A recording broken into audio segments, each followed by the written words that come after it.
Just wanted to say hi, everyone. Good afternoon. Welcome to CleverTalks. While I'm just waiting for a few more people to join in, just wanted to take this opportunity to quickly introduce Clevertize to you. Clevertize is basically an integrated data-driven marketing agency based out of Bangalore.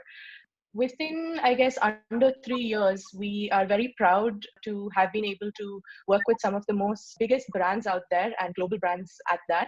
Some names that you might be familiar with are eBay India, Metro Cash and Carry, Tata Motors, Barbecue Nation, Nando's, the list goes on.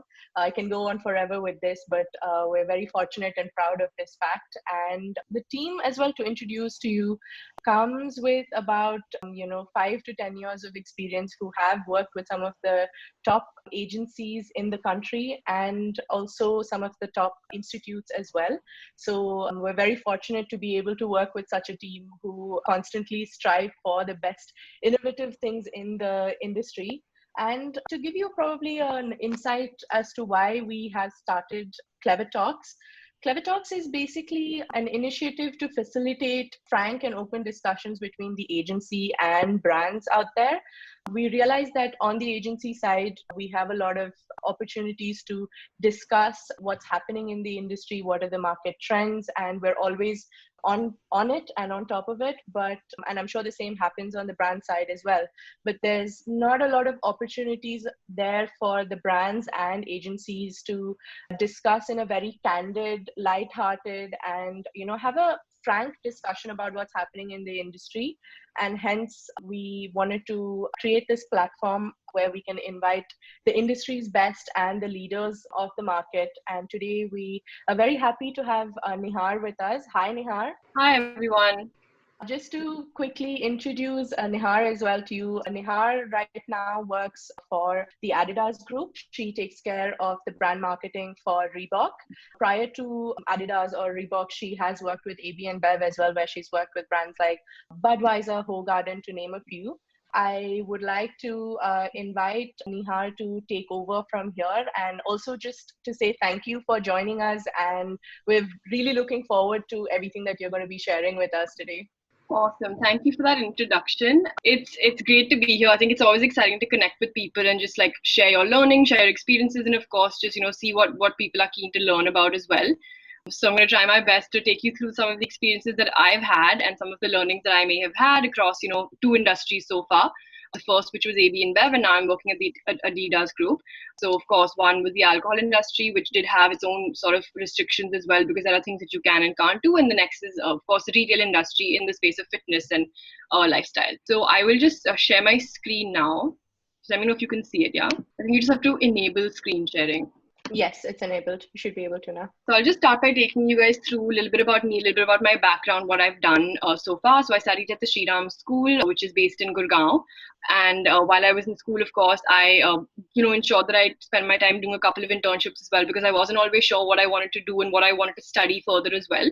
And I said, the best way to kind of just explore your interests and explore those avenues is to do it by trial and error and see what you maybe don't like, and then eventually find what you do like. So I interviewed at, I interned at companies like Make My Trip and Scholastic. And I think while those were, of course, a little premature, I was able to understand what an organizational environment is like and, what people spend their time doing as well. I then moved on to study at Lady Shri Ram College based in Delhi University. I did my economic honors from there. Again, while I was in college, of course, while I was involved with a lot of, clubs and societies with something called NSS, which is the National Service Scheme. So I work with a lot of NGOs. But apart from that, I kind of spent my holidays, also, again, working at some other companies to just expand my horizons a little bit. One was Investopad, which was a startup incubator. That was a time when there were not a lot of those. So it was interesting to work in that environment and, just see what like the smaller startups are doing, how they're scaling up, and maybe how I could, add a little bit of value at that point. I also was always interested in marketing and advertising. Like I always felt that I would like the creative field. So I worked at Metal Communications, which is an agency based in Bombay. And I spent in my third year, I worked at Willis Towers Watson, which is more like it's a consulting firm, but they work on benchmarking for compensation and benefits and rewards and things like that. So I realized that I didn't enjoy that, so it was good to have done that as well, and it was a campus placement. After that, I then got hired by AB InBev from campus into the Global Management Trainee Program, which is a 10-month program where they basically, it's a deep dive into various aspects and various functions of the company. So you spend a month, in sales and supply and finance and basically every function to basically understand where your interest lies, and also based on your performance they'll give you a role that suits you as well. So I was hired into the marketing team, and that's something that I enjoyed the most, so that went really well. I spent 3 years there. I was basically leading experiential marketing, and then I basically moved on to become the brand manager for premium brands. For anyone who doesn't know, AB InBev is basically it's the largest beer company in the world. They have global brands like Budweiser, Corona, Stella Artois, Hoegaarden, brands like that I'm sure you're familiar with as well. So a very exciting space, and the global brands are of course doing some great work.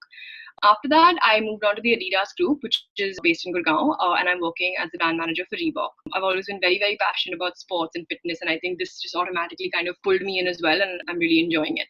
So I'll move on to just basically taking you guys through what the session entails. I've broken this up into 3 parts. The first is just I would like to focus on experiential marketing and consumer experiences and how brands invest in that, and just what that's all about, and why it can be very useful for a brand. And I think the reason it becomes very relevant in that space is also because Budweiser was an alcohol brand, and that's something that we really did to build recall for consumers the world over. The second part is going to be influencer marketing and just how brands kind of leverage their network of assets and how they build a community, and what that can really do for a brand, and just how I'm doing it at Reebok as well. The third will just be a couple of innovations in the creative and digital space. Of course, during the pandemic, the landscape has transformed, things have changed, and we've had to innovate and just constantly kind of evolve what we do and think out of the box as well.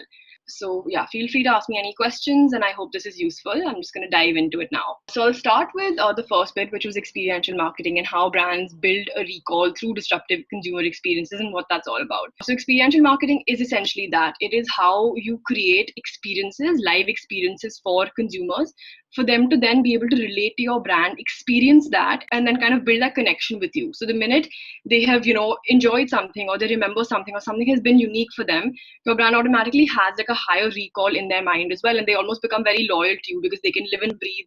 They have lived and breathed, what you mean as a brand, and we all know that in these days it's so hard to capture mind space for consumers as well. So, when we were at Budweiser, basically, we've always believed that music is something that energizes millennials, and it kind of enables you to seize the opportunity because everyone has their own preferences, but it's something that just kind of gives you that energy and allows you to break free and just experience, it just heightens any experience that you have. And we just believe that, Budweiser being a young, global, culture shaping brand, this is a space that we could really own across the globe and in India, of course. And to really own that means that you do that in a very 360 manner, whether it is, through your communication, whether it's through the partnerships that you do, whether it's through the experiences that you create, whether it's just through your brand DNA, what world you try to create for people around your brand, and, how you want them to remember you. So we realized that, music was sort of the number one passion point for millennials and something that everyone loves. It doesn't have to be the same kind of music, but music is a catalyst for people, and we took upon ourselves a task to basically say that we want to shape the youth culture, and we want to do that through authentic electronic music experiences.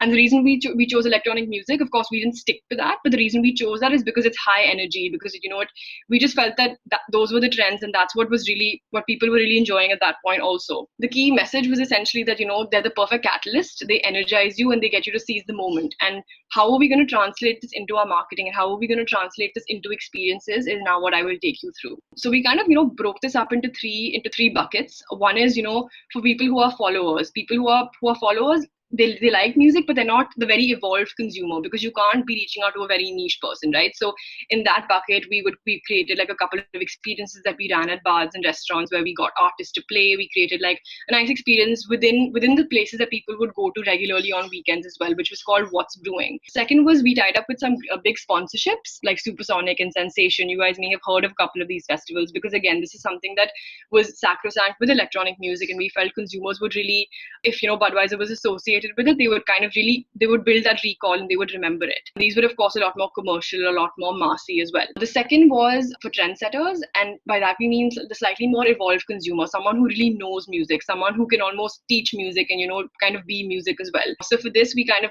built artist engagement programs where we worked with artists. They did master classes, they spoke about what was the inspiration behind them creating that music, what are the kind of collaborations they've done, and just we did this in a bit more of a niche way, but also by heightening the experience experience a little bit more. The second was, the last bit was shaping culture, and we did this by, tying up with a lot of, I don't know if you guys have heard of Boiler Room, but it's basically one of the most evolved music labels in the world, where they do like these live sessions and from places, and they stream that across the world. So we brought these partnerships and these brands to India and partnered with them and gave consumers that experience for the first time, so that people would remember that, okay, fine, Budweiser gave me this experience.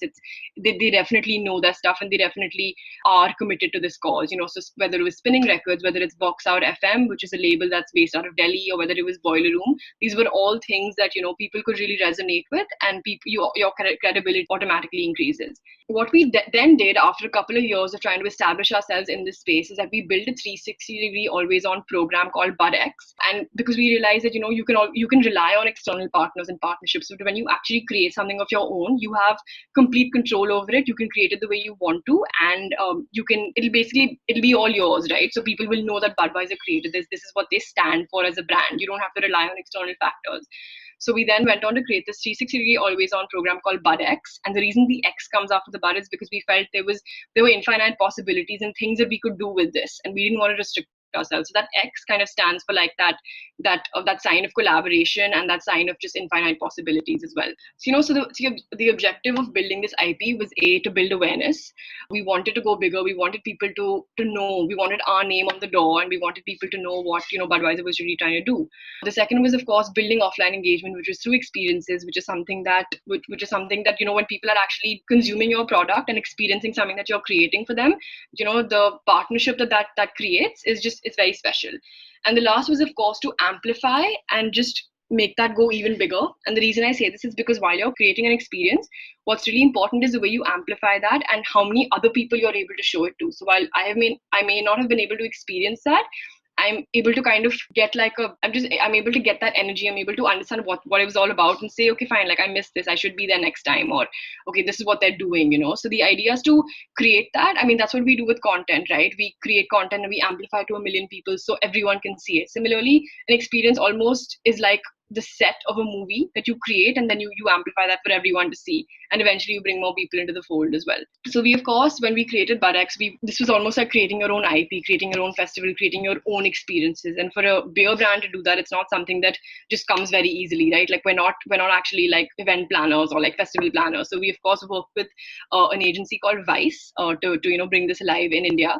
And we chose 3 pillars of what BudX would really stand for. One was sustainability, because we felt that this is something that we as a brand really do want to stand by, and we want to make ourselves like the first completely sustainable festival, whether it's through the collateral that we use, whether it's through all of the production that we do, whether it's the waste that we generate and all of that stuff. So sustainability was one very important pillar. The second was inclusivity, and we want everyone to be able to experience this. We want this to be something that everyone feels a part of. And even when we were creating these experiences, we always kept that in mind. So whether it was for handicapped people, we made this disabled people friendly with just the way we had designed the festival as well. We ensured that all of our crew and everyone working there, everything was very, very balanced. And even the artists that we worked with, we ensured that there was a good gender balance there as well, because we just wanted this to feel like a place that people could feel very comfortable in. And the last was social awareness, and just ensuring that this was a very, very safe experience. Everything that we did was very thought through, whether it was transport, arranging transport for people, or like I said, the construction of the festival was very disabled people friendly and things like that. We even had a community fridge that if people want to like keep some of their stuff, they can keep it there, they can come back, we can even like give that stuff away. So those are some of the things that we did, apart from just like the music and the fun aspect of it. And the way this was designed, the way this was thought through for this to actually make sense was that while it would be an experience, the kind of content that we would create from this festival, whether it was through playlists, whether it was through shooting the performances, or creating content, this is something that we would then amplify to a much larger audience, because we'd only curated this festival for about 3,000 people, but we wanted like as many people to be able to see this and experience this, and the content to almost become very consumable stuff that you could almost watch like a Netflix show. So everything that we did, for example, every artist that we worked with, we did like a proper episode with them on what was the inspiration behind like their performance or the music or the collaboration that we did, because we didn't just want this to be a music festival, we wanted this to stand for something more as well. And that's what we did. So while the tentpole festival in Bombay was like the key thing that we did, we had mini experiences in other cities as well through the year. We created like a studio for artists to kind of of create this collaboration, create that content and things like that. So it was basically like a 360-degree program around music that Budweiser created called BudX, which had one tentpole event. It had local experiences across different cities. It had, promotions, of course, that we ran, in our channels for people to be able to make that recall. And even, of course, like the social media and everything that we did, it was all speaking the same language as well. So it would become like part of like the brand's DNA as well. So, while the first year, which was 2019, when we did this in Bombay at Mehboob Studio, it was, it was the first time we were doing it. And we said, we'll do it for the first time, but we have to be accountable. We can't just launch and leave, right? We need to kind of maintain the frequency, ensure the programming is fresh and everything, and make these collaboration things that people have never seen before. It needs to really stand out. It can't just be anything else. And then we decided that, when we moved on to the second year and the years after that, we of course had to scale this up, and this program really does have to live on. We would evolve our lineup and evolve our performances. We would expand to other markets as well. So we're not kind of constrained by the geography that we do this in. We would bring down international artists and do different showcases. We would perhaps even create our own venue.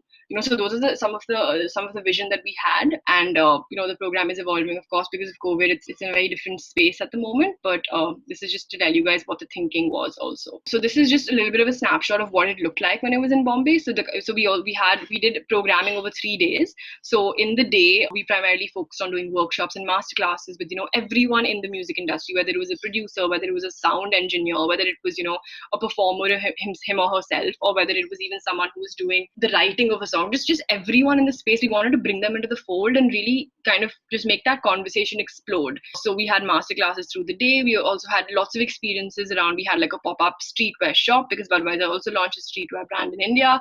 We of course had some fantastic performances, from the evening till the night. We had installations everywhere. It felt like it was a very progressive and evolved experience, and it was definitely something that everyone was writing home about. So this is just some images of some of the stuff that we created in Mehboob Studio in Bombay. Like if you go to Mehboob Studio, you won't believe that this is what we did with the space. We looked at every nuance of what we could do and just kind of changed that up. So yeah, that was a piece on Bud and what we did with BudX and what we did with the experiences and why we did it. I'm now going to move on to another brand in the portfolio called Hogarden. Nihar, sorry, I just had a couple of questions regarding how the BudX in Mumbai was executed.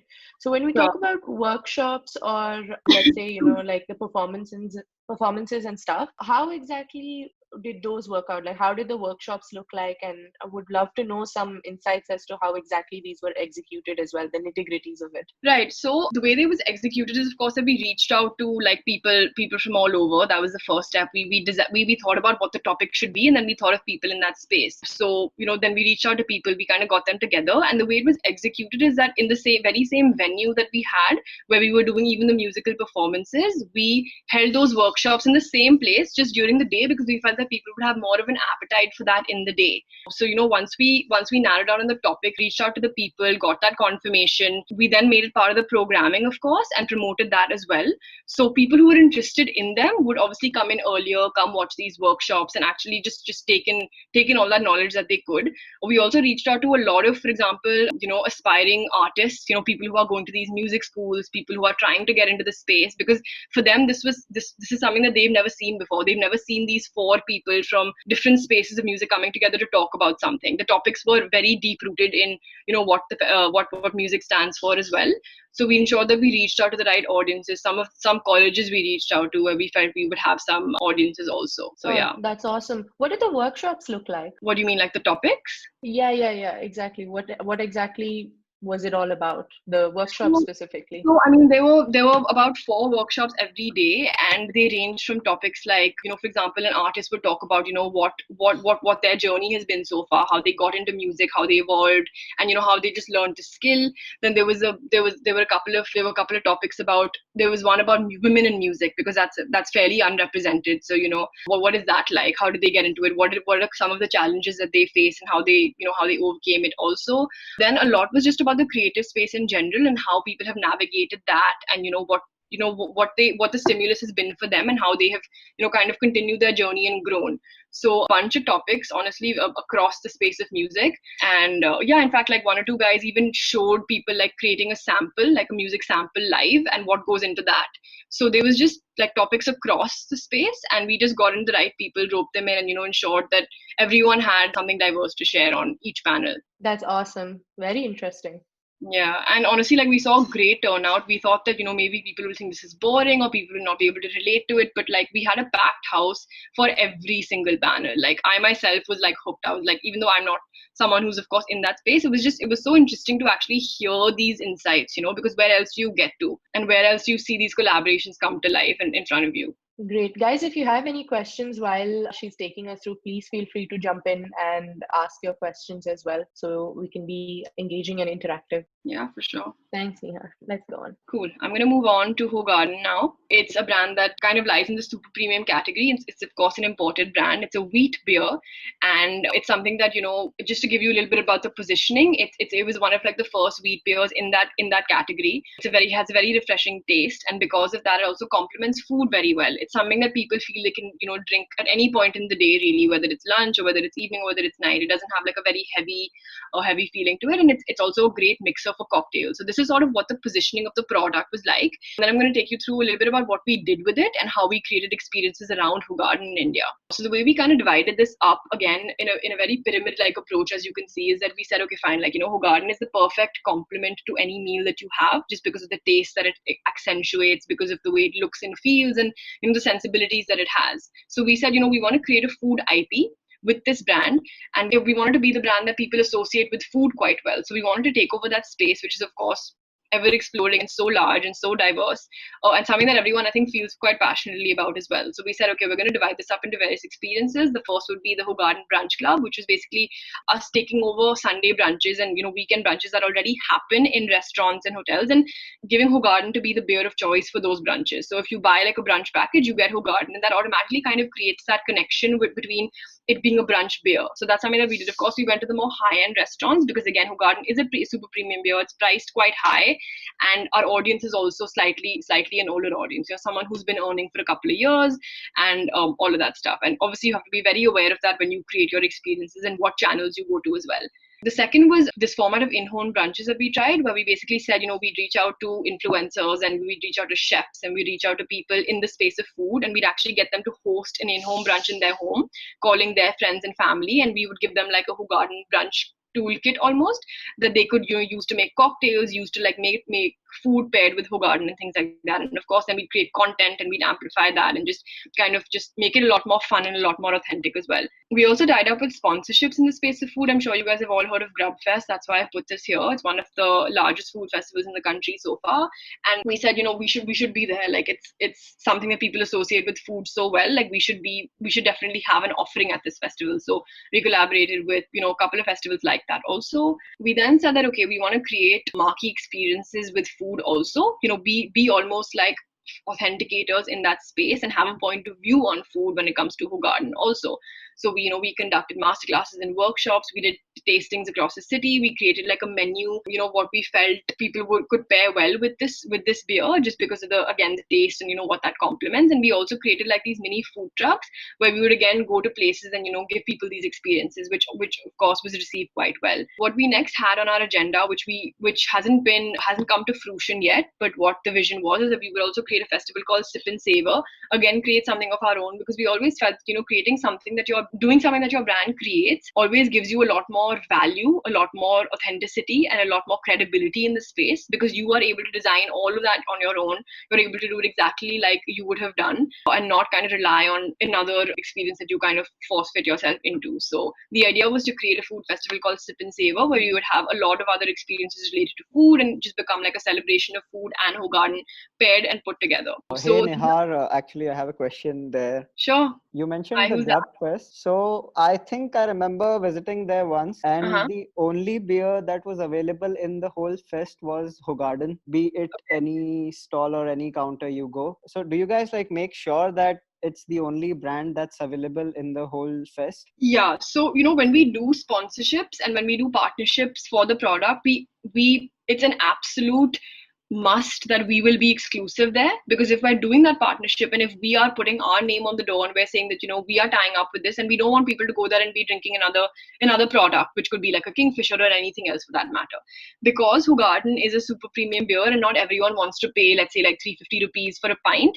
We said that, we'll give you Hoegaarden and we'll give you Budweiser, because we have Budweiser in our portfolio and that's in the slightly lower price range. So of course you can't be unfair to the festival and say that, I'll only give you this, so take it or leave it, because they'll say, like my consumer can't afford this beer, so what do you want me to do? So we had Budweiser at that festival as well. Maybe it ran out by the time or whatever, but we definitely had Bud too, just to give them more of an offering. But of course, all of our experiences, all of the collateral, all of the marketing that we did was with Hoegaarden being the prime sponsor or the prime sort of association. Okay, so all the different people who are there, who put up their stalls in the fest. Yeah. So you guys tell them that you can't serve any other beer. It should be the only beer. Yeah, so that's actually that accountability we give to the festival owners, of course, where they reach out to all the partners and everyone who's displaying to say that they are our partners. So you will have, so we give them a certain amount of stock, and then they also buy a certain amount of stock. We do like a kind of deal like that, and then they ensure that everyone who is able to serve, let's say, beer from their counter or their restaurant or whatever, they are then serving our beers and not any other beers. Okay. And of course, there are common bars in the festival. You have about 3-4 of the larger bars, which are purely bars. Of course, they have the most amount of stock, because not every restaurant wants to sell the beer also. They're more concerned about like their own food and kind of making that the hero. Yeah, so do you guys like provide them with free beers to sell? So we give them a certain amount of free stock, which is part of like the sponsorship deal, and then they also buy a certain amount, and then we do like a bit of a revenue share deal kind of thing. Okay, all right. Yeah, it's a very large amount to give free, so we typically in these situations we try to kind of negotiate in such a way where we can give them some, they can lift some, and we can just kind of plan the deal like that a little bit. Right. It's huge. The fest is really huge. Yeah, there are like some 40,000-50,000 people, and it's just the right place to be associating with. Thanks, cool.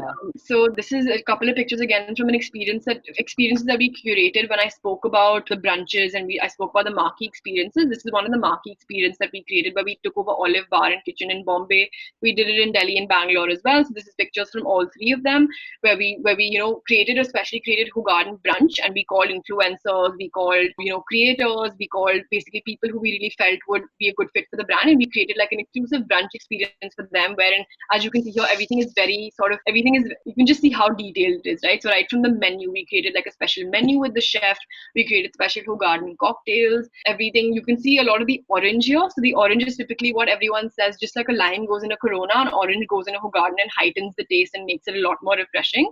So we then use like the orange as a mark of visibility as well, and just use that as decor and things. We also had live music. We gave people very carefully and creatively curated invites that we sent to their home with like a couple of Hoegaarden beers to invite them there. So again, this was a great experience, worked very well. We got some great content from it, and of course people again were a lot more emotionally attached to the brand after the experiences kind of thing. This is just showing you now what the content looks like from the Hoegaarden handle. If you guys go to the Instagram page, you'll see it's all in a very similar tone. It makes you feel happy, it's refreshing, it's a lot of daytime vibes, it's all about the food pairing, it's all about that. So we ensure that whatever we do through our content and our social handle also reflects the very same ideology that we're trying to create through our experiences.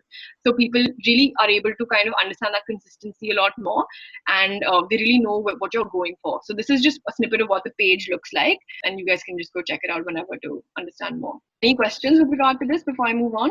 Yeah, I actually have a question. I see that it's more, all the images are very lifestyle oriented and not very copy heavy. If we see a lot of brands these days, you go ahead with a very strong copy, but I see that all of these images are all lifestyle oriented about the brand. So was that a call that you took, and why that decision? Yeah, I mean, honestly, we wanted people to be able to visually kind of, I think, just absorb and feel what we were trying to say. I think if you look at these pictures, they tell a story on their own. You don't need to write something, and you don't need to force fit that into someone's head. We also want people to be able to take away what they can from here.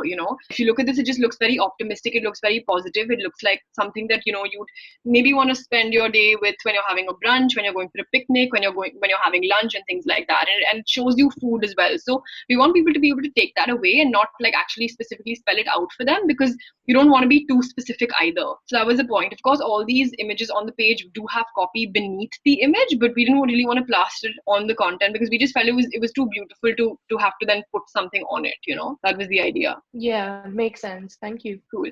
And savor the moment, which you can see in the bottom right picture, is kind of again the hashtag that we used for all our experiences. We felt that went really well with the whole food aspect and went very well with like even just the experiences and things. So savor the moment is what we would use for a lot of our experiences. And I'll now move on to Corona. I actually have another question for the experiences that were done. So Nihar, when it comes to all of these community building kind of specifics that are being done, do you guys also see a trickle down effect of this later on, say a month or 2 months or 3 months after the activity is done?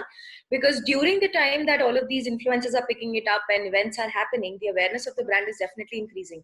But what are the returns that you expect from the brand to show in a couple of months, or are there any returns that actually come in for the brand? Because it's a lot of investment also. Sure. So, that's why we try to ensure that whenever we're creating this experience, it doesn't just become like an event that's fun for that day or for that weekend, or it seems cool and then it dies down, right? You have to think about this from a very sustainable perspective as well. And like you rightly said, it is an investment at the end of the day.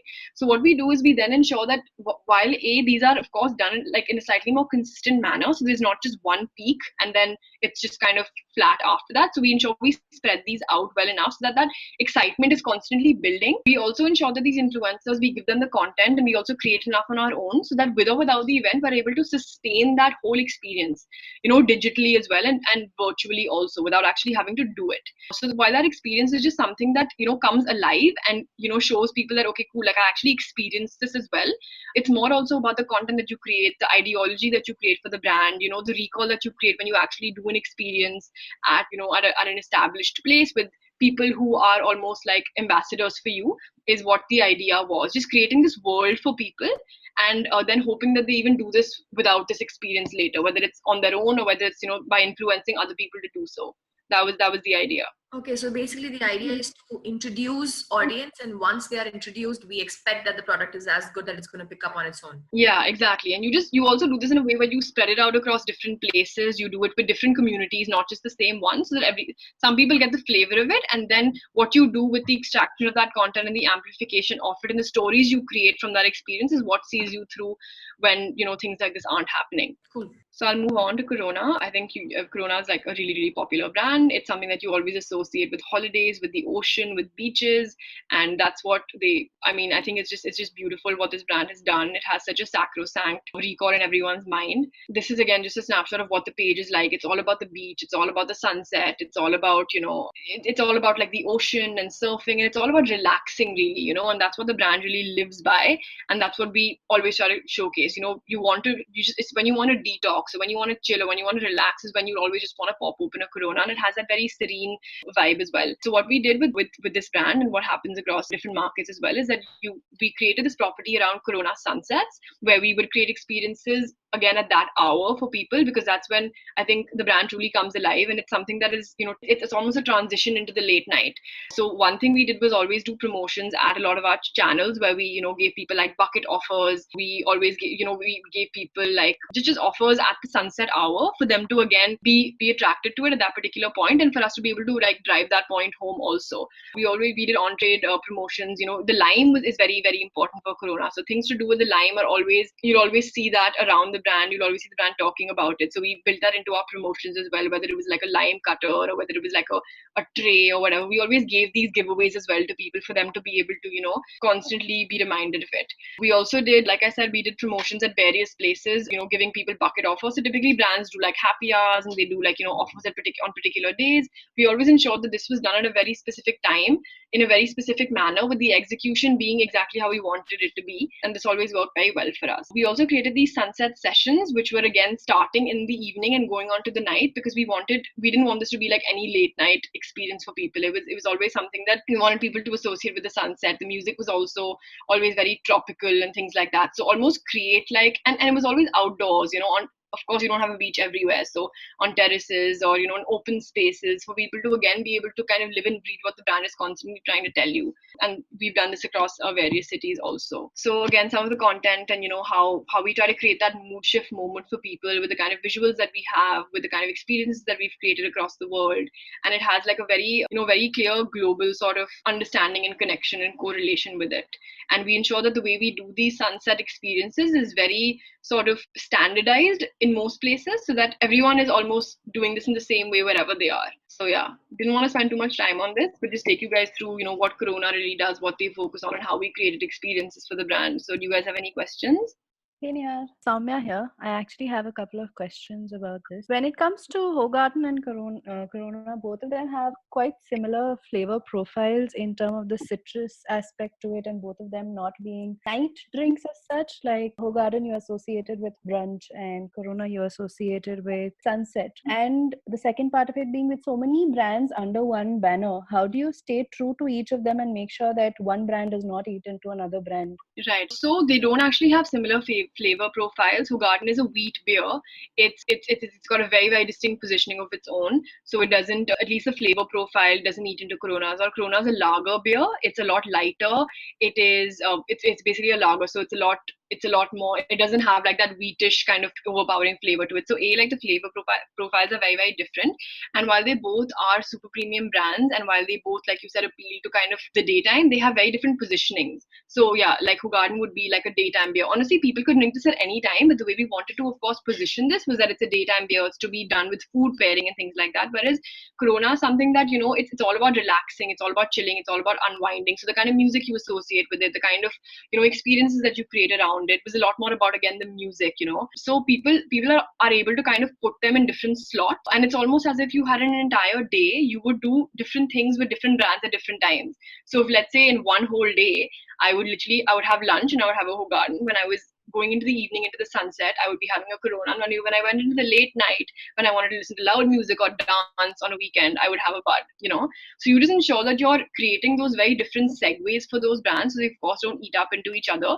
And a consumer can have like preferences of both or even all for that matter. But it's about, where in their mind they put you and how you want them to remember you and what kind of emotional connect you want to create with them. Right. So, how did you arrive at placing these for each of the slots that you just mentioned? So this is done over like a long period and a huge deep dive of, just taking a shot at it from when you're creating the brand, what is in the brand's DNA, what was the inspiration behind creating the brand, and of course that.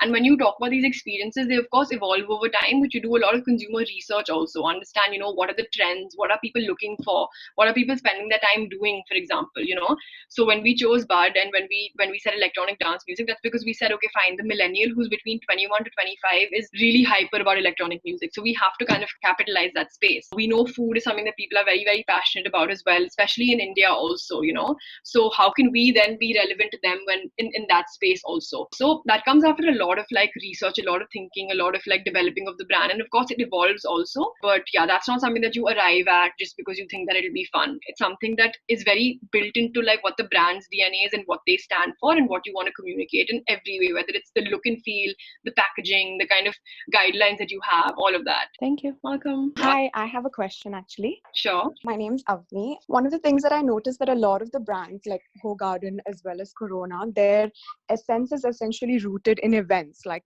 be it a brunch, be it sunset hour, be it some kind of festival. But considering now with social distancing and COVID-19, where like being outside and being with a lot of people is not really recommended, how do you think such brands, like do you think alcoholic brands especially could ever be positioned with a meaning that is not social, like inherently social in nature? Right, of course. So the landscape is completely changed, and more than anything, these things won't even be possible for like the coming few months at least, So while these experiences were always very special and always something that have been happening for a while, I think these brands have established themselves well enough to now be able to talk to people virtually, appeal to people's sensibilities, even when they're not in a social setting, of course, because now they stand for something, right? So it's as simple as if I just talk food or if I show food, people are able to kind of build that recall now. So you don't necessarily have to do an event. That's more when you're establishing yourself. That's when the frequency increases. That's when you do all of that. But obviously relying on a lot of content, a lot of digital communication, every single touch point that you have available now, whether it's, or when people go to a store to buy the brand, or whether, what your social page looks like, or for example, what are some of the things that you can do? Like, I mean, maybe, and I'm not there anymore in this pandemic, so I don't know what they're doing, but I'm pretty sure they're still talking about the same things, just in a more virtual way, like most brands are. Thank you. Yeah. So, I mean, things like music and stuff, for example, that even Corona would associate with, is something that I'm sure they're ensuring is still ingrained in the brand. And maybe they're creating playlists, maybe they're creating maybe they're doing like virtual streaming sessions, maybe they're not. Maybe they're just hoping that people know what they are, and then they can figure it out. Yeah. So basically all brands, I mean, their main focus is not to just root for the external sort of events, but also make sure that the other values get communicated. Absolutely. Yeah, like even the experiences are also just something that, because alcohol brands can't, there are restrictions. Like you can't, for example, you can't even have like your beer brand in like a TV commercial, because it's not allowed. Yeah, you can't show the product. And I'll come to that when I talk about surrogate advertising. But for example, you can't show this beer bottle in an advertisement. You'll have to show it in an indirect way. You can't openly, you can't email people. You can't use tools like CRM. You can't do you can't do billboards, So there are a lot of things that you can't do already, which is why experiences and actually appealing to consumers in real time when they're enjoying those experiences is what connects them to you a lot more. When they can touch and feel and live your brand, in the ways that it's also allowed. Yeah, thank you. Before you get into surrogate advertising, I just want to ask you about rules and regulations with regard to social media. I don't think social media is as strict with regards to advertising norms for alcohol, right? So social media has been, the usage of social media has only been increasing over the last decade or so. What do you think is the reason for them not formulating, rules like we have in mainstream media? Right. No, that's a great question, and that's something that we were constantly striving to do, whether it was through corporate affairs or whether it was through government relations and things like that.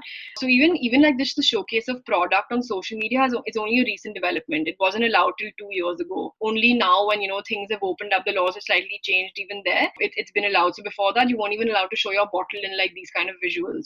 The reason it's not allowed in the mainstream is honestly because just I think the laws that we have here, people do have a little bit of a stigma against alcohol, and I think that's why a lot of these, a lot of the bodies that are created to regulate these things, they don't allow those things because they feel that people will not be able to handle it. They feel it has a bit of a stigma attached to it. They feel you shouldn't openly promote people. You shouldn't openly promote the drinking of alcohol because it's bad for health. So there are, honestly, and that's the sad truth, there are a lot of these stigmas and a lot of these restrictions that and alcohol is a state subject, so everyone does have their own sort of take on it, right? Everyone has their own take on it, and the laws are very grey in some places also. For example, in some states, you're not even allowed to have your branding on like a fridge inside a restaurant, so that it's very difficult to be able to navigate that space because every single state firstly has a different law towards what they allow and what they don't allow.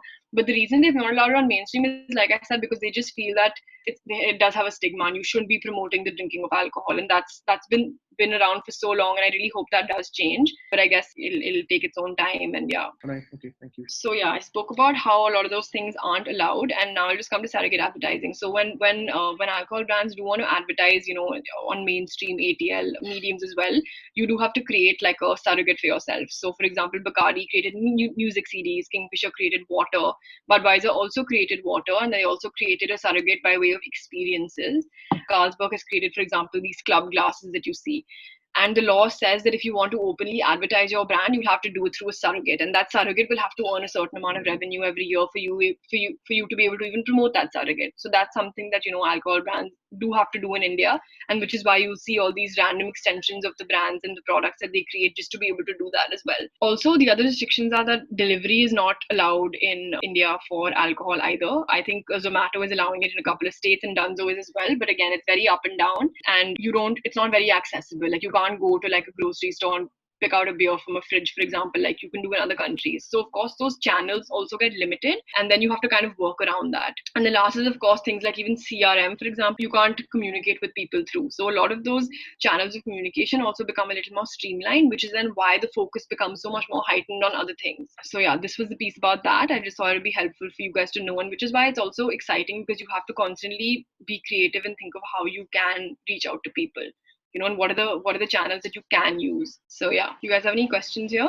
Yeah, hi Nihar, Shubham this side. So I had a very quick question. So I wanted to ask that since Budweiser launched recently non-alcoholic beverage and placed it in modern trade as well. So is that also a part of surrogate advertising in some sense? So that does qualify as surrogate, but the reason that was actually created was not for it to just be a surrogate. It was actually created because the brand felt that non-alcoholic beer also could have a role to play and could be something that consumers are looking for in India. A lot of people who don't drink, a lot of people who say that, I don't drink alcohol because of whatever reason, they felt that they could be able to give them a beverage, be able to give them the taste of the beer without it having alcohol in it. So the non-alcoholic beer is actually more for the fact that there's also a consumer need, but it can be used as a surrogate as well because it's non-alcoholic. So it kind of solves two purposes. Sure, thank you. Welcome. Cool. I'll move on. Yeah, sure. I'm going to move on to now a little bit more about what we've been doing at Reebok. So Reebok is the aim is to be the best fitness brand in the world, and of course we believe that being able to tap into our communities and actually unleash the power of our communities will be very helpful in building brand love as well. Especially in these times, like when we know that these people do need the support, because like gyms and things like that have also closed down. These people are probably not being able to kind of make ends meet as well. We obviously set up like a fund to be able to support these trainers and be able to ensure that they're able to do things virtually, and we just gave them a platform. So that's one way in which we put a spotlight on this community. But coming more to the India perspective, we partner with a lot of trainers, a lot of people in the running space, and a lot of people in the lifestyle space, because Reebok has two categories. One is Reebok Performance, which is basically running, training, and everything to do with fitness, and the second is Reebok Classics, which is the more lifestyle sort of product range that we have. So we have been working with these ambassadors, so to say, and people who we really feel fit our brand values to almost become like our authenticators and our evangelists. And of course, these relationships are built over time. They're also built with people who believe in the product, people who resonate the same values as you, and people who you feel can help you get the word out there. Because it's not always one thing you're marketing. You're always marketing different products, and every product has a different story. So this is just to show you guys that of course the space of training is something that you then leverage, because you have to have meaning in the community as well for people to then respect you, and for people to know that your products are also great. So these are just some of the people that we've collaborated with. So yeah, now I will come to just a little bit of innovation in the creative and digital space during this period, and some of the things that we have done as well. If you guys have any questions, please feel free. So one thing that we did is that we realized that in this whole period, of course, people are turning to fitness, people are turning to health and things like that, for them to just things like building your immunity, keeping you releasing endorphins, just it being good for your health. People are really realizing that it's important, and that's been a silver lining, that people have turned to this as almost a crutch, and people are generally prioritizing it a lot more, which is great to see. So we, of course, one of our brand ambassadors in India is Katrina Kaif, and why that is so is because, of course, she has like a very, very high reach. She has a huge fan following. She's someone who can influence the masses and who does have quite a bit of influence in that space. We all know in our country, like, these kind of people are able to kind of reach out to everyone from the top to the bottom also. So what we did is, one of the things that we did at the start is we actually planned like a live session where we didn't focus on just fitness, but we focused on holistic fitness, which was like the mind and the body both. We did a live session with Katrina and with a mind coach called Vrinda Mehta, where we basically spoke about the importance of holistic fitness and why people should focus on it, what are some of the struggles that people have, how they can start, how they can get on this journey, and what it really does for the body and the mind. So we saw a superb traction on this. When you see someone with like 40 million followers, I guess, who's going live on a topic like this, people do want to know what it's about. So this is what we did for just positivity and trying to ensure that fitness is generally something that we're being able to reach out to the sentiment of people. This is one thing that we did. We've also been constantly curating workouts from home and fitness masterclasses and videos with a lot of the trainers across the country for this to become easy consumable content for consumers when they come to our page, for example. So you almost again become like a fitness evangelist, and you're educating people about it, you're enabling people to do it, and you're of course motivating them and giving them the right tips also. So this of course is also great to receive some great praise, and we've seen a lot of people engaging with it. So this is how we leverage our network of trainers and ambassadors across the country. And of course, it's got a lot of validation in the media and in PR very organically, where people picked up what some of these trainers are doing, the fact that they all belong to the Reebok family, that gave us a lot of mentions as well. The kind of workouts they're doing, the kind of tips that they're sharing with people, all of that stuff. So this is just a little bit of validation on what that did for us. Any questions here? I have a question actually. You know about Puma launching Kareena Kapoor on Instagram. I mean, the first post that Kareena Kapoor had on her Instagram was in association with Puma.